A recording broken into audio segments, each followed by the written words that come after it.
non-goth. I think part of what's drawn me to the site and the book is this kind of basic assumption that people like X are going to be rude or unfriendly or whatever, and a lot of the time people like X are people in New York.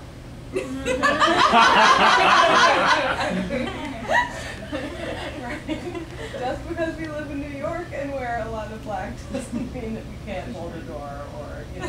Right.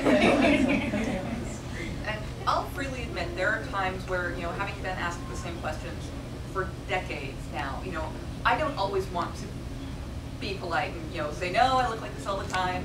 I do want to say things like, you're right, it's not Halloween, why are you dressed like that?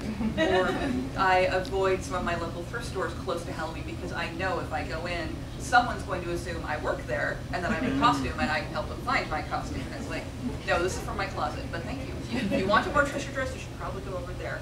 But one of the things I stress in the book is I have to remember, other goths have to remember, this may be the first time one of those people has been brave enough to come up to one of us black-clad weirdos and say, so what's the deal with this? And if you're unkind, if you're unpolite, that colors their whole perception of the subculture going forward. And it's a big burden sometimes. You know, sometimes I want to go to the grocery store, I want to get my cupcake, I want to go home, I don't want to talk to anybody, but I have chosen to look different, therefore I have to be willing to put that public face on and be nice to people, even if I'm like super cranky. The New Yorker thing is interesting because often I'll help tourists who are confused and have maps. Everyone has been so good to my And then husband. I'll say to them, now go home and tell everyone New Yorkers are perfectly nice. My husband and I have had about a 50% success rate on the subway so far today about, you know, going the right way. Everyone we've asked for help has been incredibly kind. Everyone's been great.